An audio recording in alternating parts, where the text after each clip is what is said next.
વડોદરા વકીલ મંડળ આંદોલનના માર્ગે આજથી 2 દિવસ વકીલો કામગીરી નહીં કરે।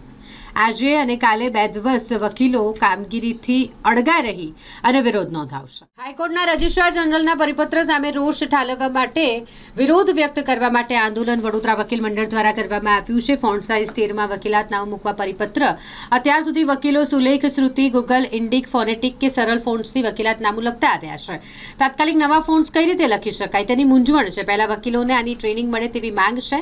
અચાનક નવા વર્ષથી નિયમ લાગુ કરતા વિરોધ કરવામાં આવી રહ્યો છે। રજિસ્ટ્રાર પાસે 3 મહિનાની મુદતની માંગ વકીલો દ્વારા કરવામાં આવી રહી છે।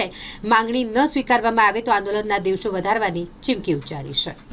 મુખ્ય વસ્તુ એ છે ગુજરાત હાઈકોર્ટ દ્વારા એક પરિપત્ર બહાર પાડવામાં આવ્યો છે।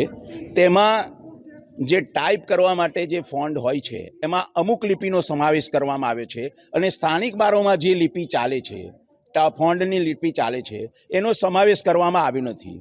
અને આ એકદમ પહેલી તારીખે જે અમલ કરવામાં આવ્યો છે તેનાથી વકીલોમાં પણ ખૂબ જ નારાજગી છે, અસીલોમાં પણ નારાજગી છે, ટાઈપિસ્ટોમાં પણ નારાજગી છે અને સ્ટેનોમાં પણ નારાજગી છે।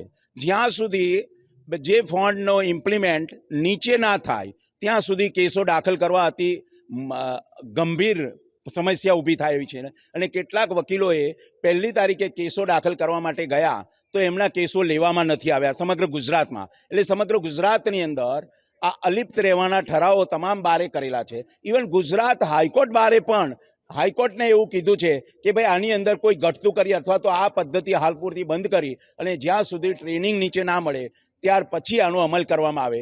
અને અન્યથા અમારી તો સ્પષ્ટ માગણી છે કે સ્થાનિક બારમાં જે ફોન્ટ ચાલે છે એનો સમાવેશ કરી દેવામાં આવે, A4 કાગળ વાપરવામાં આવે, એ જે સ્પેસ છોડવાની છે તે પણ રવા દેવામાં આવે તો અમારે કંઈ હાઈકોર્ટનો પરિપત્રનો વિરોધ નથી, પરંતુ હાલ પૂરતું આ સ્થગિત કરી અને તમામ ડિસ્ટ્રિક્ટ કોર્ટોને આ કેસો લઈ લેવા માટેની અપીલ હાઈકોર્ટે કરવી જોઈએ એવું અમારું માનવું।